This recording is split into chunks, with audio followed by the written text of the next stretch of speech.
This is lecture number 21। आज reading skills में हमारे पास कॉम्प्रिहेंशन स्किल्स का पोर्शन है और सबसे पहले हम रिव्यू कर लें कि हमने प्रीवियस लेक्चर में क्या पढ़ा था। तो प्रीवियस लेक्चर में हमने स्टेम वर्ड्स को देखा। स्टेम वर्ड्स वो वर्ड्स होते हैं जिनसे दूसरे वर्ड्स बनते हैं। मिसाल के तौर पर प्लेफुल, यहाँ पर फुल को अगर हम हटा दें तो प्ले जो वर्ड होगा उसको हम स्टेम वर्ड कहेंगे। उसके बाद हमने प्रीफिक्सेस देखें। प्रीफिक्सेस वो होती हैं जो कि वर्ड्स के स्टार्ट में ऐड होती हैं। मिसाल के तौर पर कंप्लीट से इनकम्प्लीट, इनकम्प्लीट के शुरू में ऐड हुई है इसलिए इन एक प्रीफिक्स होगी। और इसी तरह उसके बाद हमने सफिक्सेस देखी। सफिक्सेस वर्ड्स के आखिर पर ऐड होती हैं, जैसे केयरलेस, लेस केयर के आखिर पर ऐड हो रहा है तो यहाँ पर लेस जो होगी वो एक सफिक्स होगी। So now let's start our today's lecture. आज हमारे पास सबसे पहले कंटेंट वर्ड्स हैं। कंटेंट वर्ड्स ऐसे वर्ड्स होते हैं जो कि किसी आइडिया यानी किसी ख्याल, किसी ऑब्जेक्ट यानी किसी चीज या किसी पर्सन यानी किसी शख्स को एक्सप्रेस करते हैं, जाहिर करते हैं। मिसाल के तौर पर प्ले, प्ले एक ऐसा वर्ड है जिससे आपके माइंड में खेलने का जो आइडिया है वो आता है। इसी तरह ऑनेस्टी, ऑनेस्टी से आपके माइंड में देनेदारी का आइडिया आता है। इसी तरह बॉय, बॉय से आपके माइंड में एक लड़के की इमेज आती है। इसी तरह टेबल, टेबल से आपके माइंड में किसी ऑब्जेक्ट की इमेज आती है। उसके बाद लायन, एक एनिमल की इमेज आपके माइंड में आती है। Ground, tall, etcetera. तो ये तमाम वो वर्ड्स हैं जो कि किसी ना किसी आइडिया, किसी ऑब्जेक्ट या किसी पर्सन को शो कर रहे हैं। तो all these words are content words. और कंटेंट वर्ड्स कौन कौन से हो सकते हैं? Nouns, adjectives, verbs and adverbs. ये तमाम जो कैटेगरीज के वर्ड्स हैं ये हमेशा कंटेंट वर्ड्स में शामिल होंगे। उसके बाद नेक्स्ट टाइप वर्ड की जो हमारे पास है दैट इज फंक्शन वर्ड्स।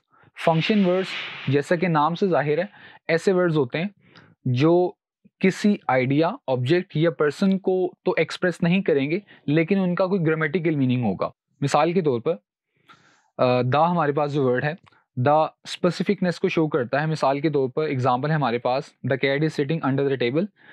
यहाँ पर जो वर्ड द है वो किसी आइडिया, किसी ऑब्जेक्ट या किसी पर्सन को शो नहीं कर रहा लेकिन वो कैट को स्पेसिफाई कर रहा है और वो ये मीनिंग दे रहा है, ये वाला ग्रामेटिकल मीनिंग दे रहा है कि जो जिस कैट की हम बात कर रहे हैं वो कोई खास कैट है।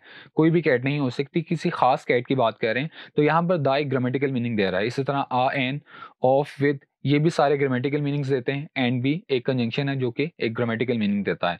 तो ये तमाम वर्ड्स ग्रामेटिकल वर्ड्स या फिर फंक्शन वर्ड्स हैं। और फंक्शन वर्ड्स में आर्टिकल्स यानी आ, एन, द, ये सारे वर्ड्स आते हैं। उसके बाद प्रोनाउंस आते हैं, प्रेपोजिशंस आते हैं और कंजंक्शंस आते हैं। उसके बाद सबसे इंपॉर्टेंट चीज, how content words are useful. जो कंटेंट वर्ड्स होते हैं वो किस तरह मुफीद होते हैं, किस तरह यूजफुल होते हैं। कंटेंट वर्ड्स इस तरह यूजफुल होते हैं, मिसाल के तौर पर अगर आपके पास या आपके सामने कोई टेक्स्ट है, किसी पेज पर कुछ लिखा हुआ है, कोई स्टोरी है, कोई नॉवल है, कुछ डॉक्यूमेंट है, तो उसको आपने क्विक रिव्यू करना हो, आपके पास टाइम कम हो, तो आप ये काम करें कि जो उसमें फंक्शन वर्ड्स होंगे उनको आप इग्नोर कर दें और सिर्फ कंटेंट वर्ड्स पर फोकस करें। तो आपको उस टेक्स्ट का, उस स्टोरी का जो कि आपके सामने है, जो कुछ भी आपके सामने है, उसका एक आइडिया आपके माइंड में आ जाएगा इन वेरी लेस टाइम, कम वक्त में।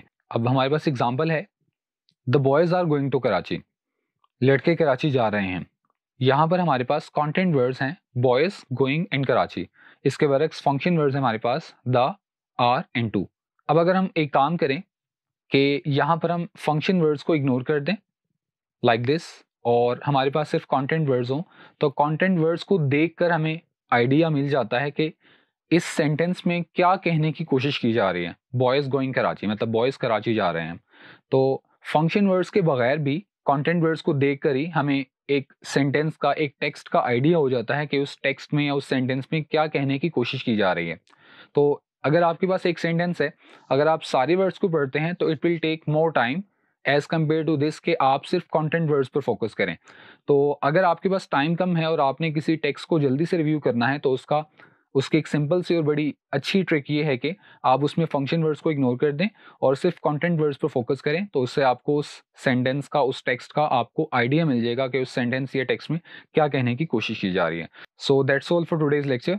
और आज हमने कंटेंट वर्ड्स के बारे में पढ़ा, यानी ऐसे वर्ड्स होते हैं जो कि किसी आइडिया, ऑब्जेक्ट या पर्सन को शो करते हैं। उसके बाद फंक्शन वर्ड्स के बारे में पढ़ा। फंक्शन वर्ड्स ऐसे वर्ड्स होते हैं जो कि किसी आइडिया, किसी पर्सन या किसी ऑब्जेक्ट को तो शो नहीं करते लेकिन इनका एक ग्रामेटिकल मीनिंग होता है। और उसके बाद हमने ये देखा कि कंटेंट वर्ड्स कैसे यूज़फुल हैं।